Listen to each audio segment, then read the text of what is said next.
क्या हाल चाल है सबके। 28 मई 2023 and dam important day and a historical day for India. आप अपने सामने जो फ़ोटो देख रहे हैं वो हमारी नई पार्लियामेंट की फ़ोटो है। ध्यान से देखिए इस खूबसूरत पार्लियामेंट को, जो इंडिया का वंडर है एक तरह से। जो नया पार्लियामेंट है एकदम क्या लाजवाब तरीके से बनाया गया है। सामने आपके पीएम सेंगल को कैरी कर रहे हैं, दिस इज़ अधिनाम, एंड ये हमारी फाइनेंस मिनिस्टर सीतारमन जी हैं। और आप अपने सामने जो फ़ोटोज़ देख रहे हैं सर, वो फ़ोटोज़ किसी यूएन की नहीं, यूनाइटेड नेशंस की नहीं है, बल्कि आपके अपने पार्लियामेंट के अंदर की है, जहाँ पे लगभग more than 800 seats are design for sitting the all MPs of the Lok Sabha. Current situation को ध्यान में रखते हुए इस चीज़ को की गई है, जहाँ पे 543 से सीट को बढ़ा करके 800 से भी ज़्यादा कर दी गई है। तक ये करंट सिचुएशन है अभी कंट्री की, क्योंकि हमारे सीट्स बढ़ रहे हैं ड्यू टू द JNK में सीट्स बढ़ेंगी, लद्दाख में सीट्स बढ़ेंगी, बिहार के अंदर भी सीट, और भी बहुत सारे राज्य जहाँ पर ये सीट बढ़ेंगी। उस चीज़ को ध्यान रखते हुए इतने बड़े 800 से ज़्यादा सीटिंग कैपेसिटी वाले पार्लियामेंट को इनॉग्रेट किया जा रहा है आज के दिन। आज के दिन हिस्ट्री के लिए बहुत ही इंपॉर्टेंट रहने वाला है। तो आप अपने सामने जो फ़ोटो देख रहे हैं, ये वेल डिज़ाइंड, ये जितने भी जगह दिख रही हैं, ये सब आपको every seat is laced with computers and hi fi technology. पहले ऐसा कुछ भी नहीं था, but this time this gonna kill the history. मतलब बहुत ही शानदार, लाजवाब, ज़बरदस्त, क्या ही बोलूँ। मतलब इस गवर्नमेंट ने तो जो काम करा है ना भाई साहब, मतलब सैल्यूट है। ये देख रहे हैं आप, ये आपके प्राइम मिनिस्टर है। मैं और जूम कर देता हूँ, this is our prime minister. ये जो आप ऊपर देख रहे हैं, this is a monument design. Wow, literally wow भाई। ये कोई यूएन की सभा नहीं है, कुछ नहीं है, this is our parliament. What quality of the sofas and the sitting arrangement was great great great. Literally, the government has done a lot of good works and this is the finest example of his workings। मतलब उन्होंने जो काम किया नए parliament के ऊपर में, और जिस तरह से नए पार्लियामेंट को उन्होंने इनॉग्रेट कर रहे हैं आज के दिन, ज़बरदस्त है। हमारा जो आज का टॉपिक है वो हमारे नए पार्लियामेंट से लेकर के ये जो सेंगल कैरी है उसको लेकर के है। आइए चलते हैं, डिटेल में चर्चा करते हैं। This is the Sengol to be installed in the new parliament building. आइए इसके बारे में समझते हैं, क्या है सेंगल, क्यों इसे पार्लियामेंट बिल्डिंग में हम इंस्टॉल कर रहे हैं, क्या है इसकी पूरी की। चलिए शुरू करते हैं भाई साहब। तो क्यों है, सबसे पहले जानेंगे वाई न्यूज़। ऑन मई 28 2003, मतलब 2023 28 मई को, यानी कि आज, the prime minister will inaugurate the new parliament building. हमारे जो प्राइम मिनिस्टर है वो नए पार्लियामेंट बिल्डिंग को इनॉग्रेट कर चुके हैं। अभी आपका टाइम हो रहा है 11 बजे, वीडियो मिलेगी शाम को। तब तक मैं खुद देख रहा था बैठ के सब कुछ, and after doing a lot of research on the Hindus and the दृष्टि IAS, हमने इसको निकाला है। ये इन्फॉर्मेशन हमने जो फ़ोटोज़ कलेक्ट करी है या जो भी है, आगे इन्फॉर्मेशन मिलेंगी वो हिंदूज़ की हैं। द हिंदूज़ से हमने निकाल रखे हैं, द न्यूज़पेपर, एंड जो PDF है वो दृष्टि की है। सो थैंक्स फॉर दृष्टि टू क्रिएट दिस PDF, ताकि मैं अपने बच्चों को, मैं अपने सारे सीनियर्स जूनियर्स को ये बात अच्छे समझा सकूँ। एंड बने रहिए वीडियो के लास्ट तक, आपको पूरी पार्लियामेंट की पूरी सेंगल से लेके everything, the history, the everything you will know about the parliament. Just wait and watch, कि बने रहिए वीडियो के साथ में, आपको समझ में आएगा, ठीक है। तो सबसे पहले शुरू करते हैं एकदम सेंगोल के साथ में। देखिए, तो प्राइम मिनिस्टर साहब ने नई पार्लियामेंट बिल्डिंग का उद्घाटन कर दिया है, जो कि सेंट्रल विस्टा रीडेवलपमेंट प्रोजेक्ट से है। क्या है सेंट्रल विस्टा रीडेवलपमेंट प्रोजेक्ट, अभी इस वीडियो में आगे समझेंगे। फिलहाल आइए सेंगल के बारे में अगर हम बात करें, तो one of the highlights of the event will be installation of historical golden sector. सबसे इंपॉर्टेंट बात है कि सेप्टर को लेकर के बड़ी चर्चाएं हो रही हैं। सबसे पहले मैं आपका सेप्टर दिखाना चाहूँगा। तो this is the new grand sceptre with a Nandi inside this. ये शो कर रही हैं न्याय को ये क्या दिखा रही हैं, न्याय को शो कर रही हैं, जो हैंडेड ओवर अ क्राफ्टेड, जिसको क्राफ्ट किया गया है हैंड ओवर पकड़ने वाली गोल्डन और सिल्वर से बनी एक मजबूत स्तंभ के ऊपर में, जिसे PM अपने हाथ लेकर के आज इसे इनॉग्रेट करने वाले हैं। कल उन्होंने कर दिया था और आज इसे लेकर के आगे बढ़ेंगे। अभी समझेंगे पूरी कहानी। तो आई होप आपने देख रखा है ये पूरी तरह से। बाकी फ़ोटोज़ भी हैं, सब अभी समझाऊंगा, जो कलेक्ट कर रखी हैं, जो ओल्ड फोटोज़ देख रहे हैं सबको समझाऊंगा। ये पुरानी है, दिखाऊंगा ये फ़ोटोज़ आपको। तो this is our the new sceptre, जिसे हम किसके नाम से जान रहे हैं, सेंगोल के नाम से, ठीक है। तो लेट्स टॉक अबाउट इट। शुरू करिए, सुनिए ध्यान से। हिस्टोरिकल गोल्डन सेप्टर, इसे गोल्डन सेप्टर इसलिए कि पूरी तरह से गोल्ड से है, बट इसमें कुछ सिल्वर एलिमेंट्स भी हैं और कुछ प्रीशियस स्टोन भी हैं जो कि रखे जाएंगे। ये रखा जाएगा लोकसभा के जो स्पीकर हैं हमारे, उनके सीट के पास में रखा जाएगा इस एंगल को।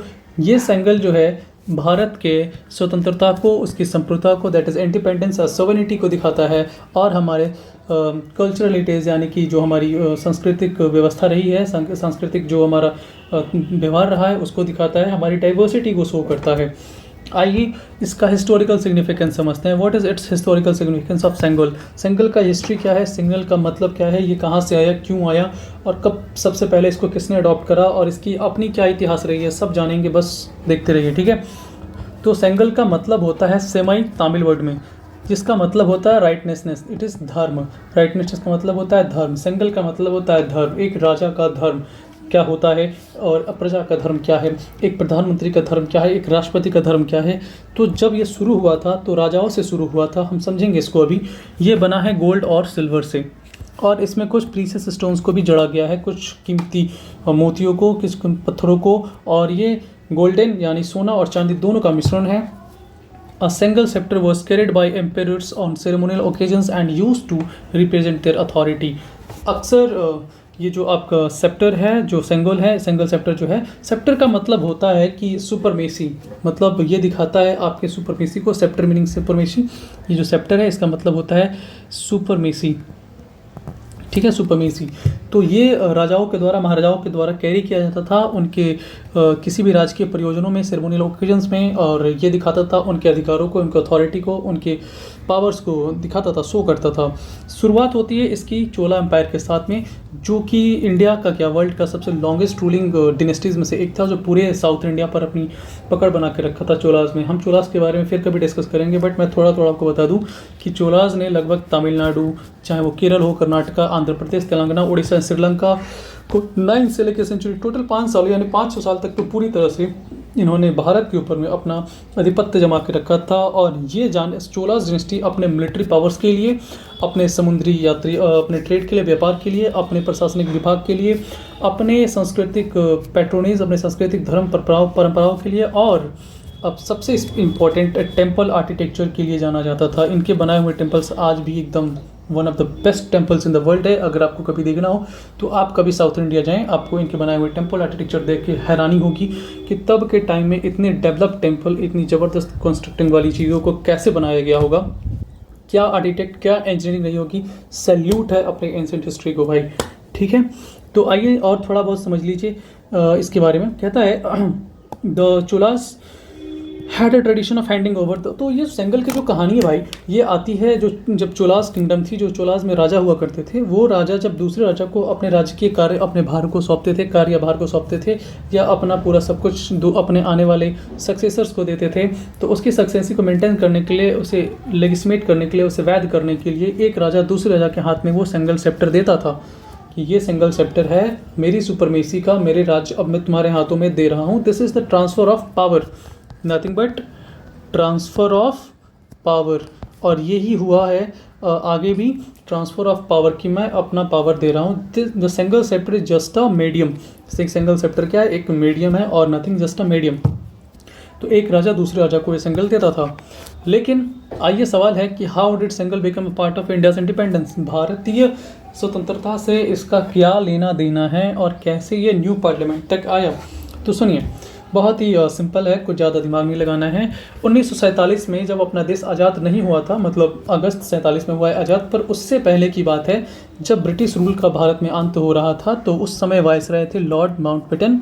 उन्होंने नेहरू जी से एक सवाल पूछा कि what is the ceremony that should be followed to symbolize the transfer of power from British to Indian hands. जैसे कि लॉर्ड माउंटबेटन कोई एरा गैरा तो था नहीं, बहुत ही पढ़ा लिखा व्यक्ति था और उसने भारतीय कल्चर को काफ़ी अच्छे से पढ़ा था और उसे इंडिया के एंशिएंट सिविलाइजेशन के बारे में काफ़ी अच्छी नॉलेज थी। तो उसने ये पढ़ रखा था चोलास के बारे में लेकर के, जब पावर को ट्रांसफ़र करते हैं तो एक सेरेमोनियल ओकेजन होता है। तो उन्होंने नेहरू जी से साफ तौर से पूछा कि भाई अब हम अपने पावर को आपके हाथ में ट्रांसफ़र कर रहे हैं, तो आप इसके लिए कोई सेरेमोनियल ओकेजन करेंगे। तो नेहरू जी ने कहा कि ठीक है, हम बिल्कुल करेंगे, लेकिन हमें सोचने का समय दीजिए, थोड़ा हमें विचार करना है इसके ऊपर। तो नेहरू जी ने उस समय के गवर्नर जनरल ऑफ इंडिया, जो कि लास्ट पोस्ट थी, उसने उस टाइम पे थे श्री राजागोपालाचारी, जिन्हें राजा जी के नाम से जानते थे, राजा जी के नाम से जानते थे श्री राजगोपालाचारी को, उनसे कंसल्ट करने की बात करी। और जो हमारे राजा जी थे उन्होंने सजेस्ट किया कि Chola model of handling over the Sengol sceptre could be adopted as suitable ceremony for India's independence. भारतीय स्वतंत्रता के लिए जो हमारा एंशियंट सिविलाइजेशन है, जो चोला किंगडम है, जो करता था, वैसे हमें भी करना चाहिए, उन्होंने सजेस्ट किया था। तो ओवरऑल सेंगोल सेप्टर की जो कहानी है, सेंगोल का जो पूरा का पूरा वो है, वो हमारे श्री राजगोपालाचारी दिस इज राजा जी का देन है, उन्हीं की देन है। सबसे पहले उनका आइडिया था, उन्हीं का देन भी है, ठीक है। तो Raja ji suggested that Chola model of handling over, ठीक है, राजा जी का ये चोला मॉडल था। उन्होंने भी काफ़ी अच्छे गवर्नर जनरल ऑफ इंडिया थे, last governor general of India, तो काफ़ी पढ़े लिखे थे और काफ़ी अच्छी बुद्धि थी, उन्होंने रखा। अब उसके पीछे का रीज़न ये था कि वो चाहते थे कि भारतीय सिविलाइजेशन अपने रूट्स को, अपने कल्चर को भूले नहीं, एंशिएंट सिविलाइजेशन को याद रखे, अपना प्राचीन सभ्यताओं को याद रखे, और ये यूनिटी एंड डाइवर्सिटी को दिखाता है, इसलिए हम इस चीज़ को फॉलो करेंगे। बहुत ही बेस्ट आइडिया था, मतलब अपने लोगों को तो भाई बिल्कुल दिल से सैल्यूट है। अब देखिए, सिंगल सेप्टर को पीएम नेहरू जी के द्वारा उस समय के जो पंडित थे, जो पृष्ठ थे, एक पूरी परंपरा चलती थी कि इसे पूर्वज ही करेंगे। तो उस टाइम के जो लोग थे उनका नाम था तिरुववदुथुराई अधिनाम, ठीक है, जो कि 500 ईयर ओल्ड एक सेवित मोनेस्ट्री है, उन्हीं के यहाँ के लोगों ने, जिसे अधिनाम के नाम से अभी भी जानते हैं, और आज भी आपने अगर न्यूज़ में देख रखा हो, टीवी में देखा हो, तो ये अधिनाम आज भी प्रेजेंट थे। और let's show you the photo, this is the photo of the prime minister Narendra Modi by giving him the Sengol by the Adheenam, ठीक है। ये वही लोग हैं, तमिल लोग ही आज भी आकर इसे इनॉग्रेट करा, इन्होंने पूरा काम किया, ठीक है। अब मैं आपको बताना चाहता हूँ कि इस गोल्डन सेप्टर को, जो ये गोल्डन सेप्टर है, जो अपना इसको डिज़ाइन करा था विमदी बेंगारू चेट्टी ने। विमदी बेंगारू चेट्टी एक बहुत ही मद्रास के, जो अभी चेन्नई है, उसके बहुत ही ये सेंगल को डिज़ाइन करा था, बहुत ही फेमस ज्वेलर है इन्होंने, इनका नाम है विमदी बेंगारू चेट्टी, इन्होंने ही किया था। भाई नाम याद रख लेना, बहुत इंपॉर्टेंट है, एकदम पूछ सकता है कि किसने डिज़ाइन करा है, तो इन्होंने डिज़ाइन करा था। तो उस टाइम डिज़ाइन करके बहुत ही फेमस ज्वेलर थे मद्रास के, जो कि अभी चेन्नई है, उन्होंने ये डिज़ाइन करा था, उन्होंने ये नेहरू जी को सौंपा था, ठीक है। उस पर 9 नंदी बैठती हैं जो न्याय को शो करती हैं, मैंने पहले बताया है, ठीक है। अच्छा, ये है उस टाइम की, ये वो लोग थे, और ये है उस टाइम का फ़ोटो। लेट मी क्लियर अच्छे से दिखा देता हूँ। हाँ देखो, अब ध्यान से, नंदी यहाँ पे रिसाइड कर रही हैं, हियर्स एक second, Nandi reside the top and this is the model. ये बहुत चेंज हो गया और इसे काफ़ी ज़्यादा ठीक किया गया अभी। और ये वो लोग हैं, हाथ में वो लेकर के दिखाया था, ठीक है। ये ओरिजिनल फ़ोटो बड़ा मुश्किल से मिला है भाई, ये हिंदू से निकाल रखा है हमने, ठीक है। ऊपर लिखा भी है कि तिरुवदुथुराई अमित अधिकार पथास presentation of golden sceptre to Nehru ji, ठीक है, नेहरू जी को देने वाले यही वो लोग हैं, ठीक है। चलिए, और जब ये सेप्टर नेहरू जी को प्रेजेंट किया जा रहा था, तब एक हिंदूज़ में अगस्त 1947 को छपी थी एक आर्टिकल, जिसमें लिखा हुआ था in connection with the independence day, मतलब स्वतंत्रता दिवस से जो कनेक्शन है, जो सेलिब्रेशन हो रही है, his holiness Shri Ambalavana Pandarasannadhi of the Thiruvavaduthurai has arranged to perform special puja to Shiva, भगवान शिव की पूजा करते हुए और उनकी आशीर्वाद प्राप्त करते हुए, ब्लेसिंग्स हम पंडित नेहरू जी को ये भगवान की आशीर्वाद से ये संगल सौंप रहे हैं। And puja prasadam at a sceptre made of gold, और इसे गोल्ड से बनाया गया, सेप्टर को गोल्ड बनाया गया, पूजा प्रसादम को भी गोल्ड से बनाया गया था। और हम पंडित नेहरू जी को रात के 11 बजे ये सौंपा गया था, अगस्त 14 को, ठीक है। Golden sceptre was made by Vummidi Bangaru Chetty, ये क्लियर कर दिया मैंने ऑलरेडी, इनका नाम बहुत इंपॉर्टेंट है, याद रखिएगा। अब देखिए इस बात की, इस चीज़ को यहाँ से, मतलब सबसे पहले चोलास डायनेस्टी से ट्रांसफ़र होकर के हमारे नेहरू जी तक पहुँचा, और नेहरू जी से अब हमारे नए पार्लियामेंट में हमारे प्रधानमंत्री द्वारा चल रहा है। तो जो भी इसके ऊपर अभी बहस चल रही है वो बकवास है, कोई मतलब नहीं बनता है इसका। तब ने प्राइम मिनिस्टर ने किया था, अब प्राइम मिनिस्टर कर रहे हैं, तो कोई प्रॉब्लम नहीं होनी चाहिए थी। I don't know why they are making so noise on it, मतलब लिटरली इन्हें कोई काम नहीं है, तो बस हर चीज़ का विरोध करना है। I am not supporting any political party, but हाँ, जो चीज़ें फैक्ट है उन्हें बोलना बाबा का काम है। सो बाबा इज़ फॉर ऑल, ठीक है। तो अब इसका हमारे नए पार्लियामेंट के साथ क्या लेना देना है, लेट्स सी। आई होप आपको ये बात अभी तक पूरी अच्छे से समझ में आ गई होगी। और अब देखिए हमारे नए पार्लियामेंट के साथ इसका क्या लेना देना है, ठीक है। तो देखिए ध्यान से सुनिए, सेंगल को जब रिसीव किया था सिंगल सेप्टर को 1947 में, तो नेहरू जी ने अपने दिल्ली आवास में उन्होंने कुछ समय तक रखा था, और फिर उन्होंने ये डिसाइड किया कि इसे हम आनंद भवन म्यूज़ियम इलाहाबाद, जो कि प्रयागराज है, वहाँ पे रख देते हैं, जो कि उनका एंसेस्ट्रल होम है। अब एंसेस्ट्रल होम क्यों है भाई? क्योंकि उसको बनाने वाले उनके पिताजी नेहरू जी, मोतीलाल नेहरू जी थे, जो 1930 में उन्होंने बनाया था, जो इंडिया के फ्रीडम मूवमेंट से लेकर उनके इतिहास को, लेगेसी को रखे, मतलब जो लोग वहाँ पे भारतीय नेशनल मूवमेंट में काम कर रहे थे सबके बारे में उस म्यूज़ियम में रखा जाए। तो Anand Bhavan museum was established by Motilal Nehru in 1930। तो उन्होंने डिसाइड करा कि भाई जब अंग्रेज़ों ने अपने पावर्स को ट्रांसफ़र करने के लिए ये सेंगल मतलब हमें सौंपा। एक चीज़ बहुत इंपॉर्टेंट है, याद रखिएगा, सेंगल को तमिल पंडित, तमिल पुजारीज ने उनको दिया था, दैट इज़ अधिनाम। अंग्रेज़ों ने नहीं दिया था, वो जस्ट एक उन्होंने एक सेरेमनी सजेस्ट जरूर की थी, बट देने वाले वो पंडित ही थे। तो बहुत ही क्लियर चीज़ दिमाग में याद रखिएगा कि किसी अंग्रेज़ ने नहीं दिया था, वो काम अंग्रेज़ों द्वारा नहीं किया गया था, वो पुजारियों द्वारा ही किया गया था। तो इस चीज़ को ध्यान रखिएगा। तो जब ये पूरा का पूरा भाई देश आज़ाद हो रहा है और उसका एक सिंबल के रूप में, एक सुपरमेसी के रूप में वो सेप्टर है, वो गोल्डन सेप्टर थी, तो इसको कैसे मतलब हम ऐसे अपने घर में रख ले भाई? ये तो पूरे देश का सम्मान है, स्वाभिमान है, this is a great thing. तो पूरे देश की अभी तक की सेक्रीफाइस, बलिदान, सब कुछ उसके अंदर है, तो अपने घर में रखना उचित नहीं है, इसलिए उसे म्यूज़ियम में रखा गया। तब से लेकर 70 सालों तक म्यूज़ियम में वो रखा गया था। 21 और 22 में जब सेंट्रल विस्टा रीडेवलपमेंट प्रोजेक्ट जब शुरू हुआ था, तब गवर्नमेंट ने डिसाइड किया कि इस हिस्टोरिकल इवेंट को, इस ग्रेट सेंगल को हम इंस्टॉल करेंगे न्यू पार्लियामेंट बिल्डिंग में। तो ये आइडिया तब वहाँ से आया था कि न्यू पार्लियामेंट बिल्डिंग में क्यों रखेंगे। तो आई होप आपको ये बात अब क्लियर हो चुकी होगी कि न्यू पार्लियामेंट बिल्डिंग में इसका सफ़र अब तक शुरू से लेकर कैसे हुआ, ठीक है।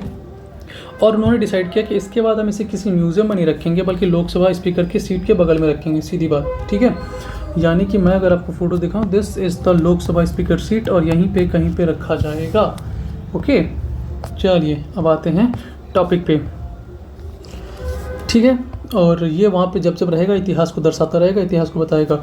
सेंगल को इंस्टॉल करना पार्लियामेंट बिल्डिंग में सिर्फ एक सिंबॉलिक गेस्चर नहीं है, एक सिंबॉलिक रिप्रेजेंटेशन नहीं है, बट एक मीनिंगफुल मैसेज है उन इतिहास के लिए, उस इतिहास के लिए जिसको पाने में 70 साल लगे हमें, जिसे आज़ाद हुए 70 साल, और जिसकी गुलामी में 200-250 साल हमने रहा है, उसकी आज़ादी का ये प्रत्यक्ष चिन्ह है। इसलिए सिर्फ इसे सिंबल कहना गलत होगा, ठीक है। India's democracy is rooted in ancient tradition. Bharat की अगर हम लोकतंत्र की बात करें तो वो उसकी एंशिएंट ट्रेडिशन में जुड़ा हुआ है। उसकी वैल्यूज़ जो कि इंक्लूसिव है और रिस्पेक्टफुल है, और इतनी बड़ी डाइवर्सिटी में ये सब चीज़ों का होना इज़ अ ग्रेट थिंग। अब आते हैं, बात करते हैं कि हमारा सेंट्रल विस्टा रीडेवलपमेंट प्रोजेक्ट क्या है भाई, क्या इसका नाम सेंट्रल विस्टा क्यों है, और ये रीडेवलपमेंट प्रोजेक्ट कैसे हुआ। देखिए, सेंट्रल विस्टा का होता है मध्य क्षेत्र। मध्य क्षेत्र कहाँ है हमारा? दिल्ली में रायसीना हिल्स, ठीक है। नियर रायसीना हिल्स हमारे कुछ एडमिनिस्ट्रेटिव एरियाज़ हैं, सेंट्रल एडमिनिस्ट्रेटिव एरियाज़ हैं, कुछ प्रशासनिक क्षेत्र हैं जो मध्य में है, इसलिए उसे हम सेंट्रल विस्टा के नाम से जानते हैं, इसलिए हमने सेंट्रल विस्टा का नाम दिया। तो समझ में आया सेंट्रल विस्टा क्यों है? क्योंकि आधिकारिक क्षेत्र है जो रायसीना हिल्स के मध्य में आता है, उसके पास में आता है, ठीक। ये जो रायसीना हिल्स का पूरा एरिया था, जिसमें आपका पार्लियामेंट से लेकर राष्ट्रपति भवन से लेकर के सब कुछ डिज़ाइन किया गया था, वो डिज़ाइन करने वाले 2 महान लोग थे, जिनका नाम था sir Edwin Lutyens and sir Herbert Baker. इन्होंने कॉलोनियल रूल के टाइम पे इसको गवर्नमेंट ऑफ इंडिया के मतलब उसके बाद आज़ाद होने के बाद में, इंडिपेंडेंस के बाद में उन्होंने इसको बनाया था, क्रिएट किया था, ठीक है। बजट जो 2023 में आया था, 22-23 में, उसमें ministry of housing and urban affairs ने 2600 करोड़ का एक फ़ंड जारी किया था, जिसमें नॉन रेसिडेंशियल ऑफिस थी, किसकी? सेंट्रल विस्टा प्रोजेक्ट के अंदर में, जिसने जो पार्लियामेंट और सुप्रीम कोर्ट दोनों को अपने अंदर सम्मिलित करता है। यानी कि सब कुछ डिज़ाइन हुआ था 2600 करोड़ की लागत से। अगर आपसे पूछा जाए कि पैसे कितने लगे, तो 2600 करोड़ की लागत से हुआ था। This is that time of prime minister Nehru ji, हाथ में सेंगल को कैरी किए हुए हैं, बाकी के बगल के लोग हैं, तो ठीक है, उस टाइम की फ़ोटो है, ठीक। अब मैं आपको जो दिखाने जा रहा हूँ वो करंट प्राइम मिनिस्टर की फ़ोटो है। This is our PM Narendra Modi, Shri Narendra Modi, ठीक है, श्री नरेंद्र मोदी जी। और ये पृष्ठ हैं हमारी फाइनेंस मिनिस्टर, ठीक है, that's a great thing. Okay, अब हम चर्चा कर लेते हैं सेंट्रल विस्टा रीडेवलपमेंट प्रोजेक्ट। इसको पढ़ने के बाद आपका पूरा पार्लियामेंट टॉपिक कवर हो जाएगा, एंड आई थिंक अभी तक आपको एक गुड नॉलेज हो चुकी होगी इसके ऊपर में, ठीक है। न्यूज़ में क्यों है भाई? क्योंकि क्या हुआ था, बहुत सारे फॉर्मर ब्यूरोक्रेट्स ने इसको अपोज किया था, जो कि मेरे को समझ में नहीं आया, क्यों आपको भी नहीं आएगा। देखो, union ministry of housing and urban affairs ने सेंट्रल विस्टा को रीडेवलपमेंट प्रोजेक्ट को 2019 में लागू करने की बात की। उसका काम सबसे पहला उनके कुछ अपने प्रोजेक्ट से, उसमें सबसे पहला प्रोजेक्ट था कि एक ट्रायंगुलर पार्लियामेंट बिल्डिंग बनाएंगे, और उनका एक कॉमन सेंट्रल सेक्रेटेरिएट होगा। क्या गलत था? कोई गलत नहीं था। राजपथ को 3 किलोमीटर तक रिवैम्प कर रहे थे, जो राष्ट्रपति भवन से लेकर सीधे इंडिया गेट को जोड़ती है। क्या गलत है इसमें? नॉर्थ और साउथ ब्लॉक को रीपर्पस किया गया था एज म्यूजियम, जैसे वो थे वैसे उनको छोड़ दिया गया था, उनके साथ कोई भी छेड़खानी नहीं हुई थी, वो ठीक है। गवर्नमेंट की आर्गूमेंट ये थी, गवर्नमेंट ने ये आर्ग करा था कि हम सेंट्रल विस्टा को रीवैम्प इसलिए कर रहे हैं ताकि जो हमारे पार्लियामेंट बिल्डिंग है उसकी जो फैसिलिटीज़ इंफ्रास्ट्रक्चर है वो करेंट डिमांड को मीट कर सके। अभी जो लोकसभा में सीट बढ़ने वाली है जम्मू एंड कश्मीर से लेकर बिहार से लेकर लद्दाख में, इनकी जो अभी करंट हमारे पास सीट कितनी है एमपीज़ की? 543। 2 एंग्लो इंडियन थे, बट इसको भी लेके चलते हैं। अभी फिलहाल एंग्लो इंडियंस की सीट तो अभी ख़त्म कर दी जा रही है, तो ये बढ़ रहा है, तो बढ़ कर के ये आगे जाता, राइट, ये बढ़ कर के अभी आगे जाएगा, क्योंकि JNK बिहार में सीट बढ़ने वाली है एमपीज़ की, तो इनको कहाँ बैठाओगे? पार्लियामेंट के छत पे थोड़ी बैठा लेंगे। और सिर्फ इस बात के लिए नहीं, इसमें बहुत सारी, जैसे कि पुरानी बिल्डिंग आउटलिव्ड हो चुकी थी, जो पुरानी वाली बिल्डिंग थी उसकी स्ट्रक्चर काफ़ी डैम हो रखे थे। दुनिया इतनी डेवलप कर रही है और तुम्हारा पार्लियामेंट अभी कसड़ा है, इसको ठीक किया जा रहा था। इंटर डिपार्टमेंट कोऑर्डिनेशन को बढ़ाने के लिए, यानी कि अगर आपको कोई भी काम है जैसे कि पार्लियामेंट से, तो आपको एक पार्लियामेंट से दूसरी जगह जाने के लिए फालतू की गाड़ी को लेने के लिए, ट्रैवल करने की, पॉल्यूशन में, यानी कि कोई ज़रूरत नहीं है। Everything done inside the parliament to the new parliament. Inter departmental coordination इस तरह बनाई गई थी। लाइक अगर आप देखेंगे उस फोटो को ध्यान से, इस वाली फ़ोटो को, तो इस वाली में तो नहीं, इस वाली फ़ोटो को अगर ध्यान से देखेंगे तो ये जो है ना, ये कंप्यूटर्स अरेंज कर दिए गए थे और काफ़ी सही तरीके का ये पार्लियामेंट बनाया गया। मतलब आई लव्ड इट। आप बताना कमेंट में कि आपको ये नया पार्लियामेंट कैसा लगा, और इसके लिए जो सरकार कर रही है क्या गजब काम कर रही है, ठीक है।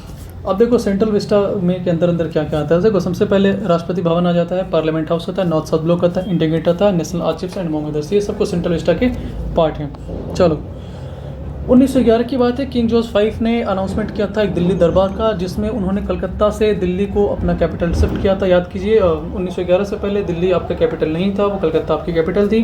कैपिटल को शिफ्ट करने के लिए दिल्ली दरबार लगाया गया था किंग जॉर्ज 5 के द्वारा, ताकि वो अपना कोरोनेशन यानी कि अपना वो राज सिंहासन टाइप कुछ कर सके, ठीक है। तो ये किंग जॉर्ज 5 की दिल्ली दरबार लगाई हुई थी, और उसने टास्क दिया था 2 लोगों को, एडविन ल्यूटेंस को, कहा था कि भाई ये यूरोपियन क्लासिज्म का बहुत बड़ा मास्टर आदमी था, और एक हर्बर्ट ब्रेकर था जो कि साउथ अफ्रीका के बहुत बड़े आर्किटेक्ट थे। इन दोनों को ये काम दिया कि जहाँ पे हम अपना दिल्ली दरबार लगा रहे हैं, तुम इस जगह को भाई क्लासीफाइड करो, ज़बरदस्त बनाओ। तो फिर इन्होंने ऐसा बनाया।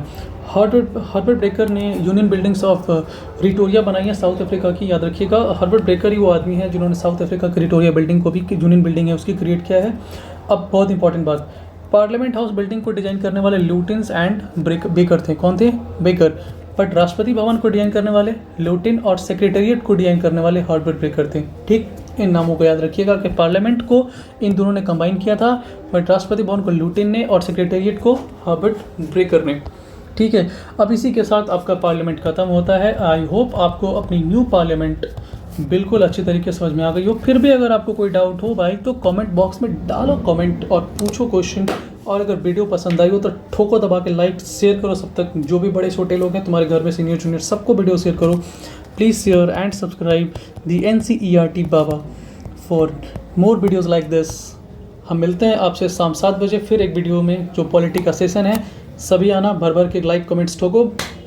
Love you all, see you, bye, जय हिंद।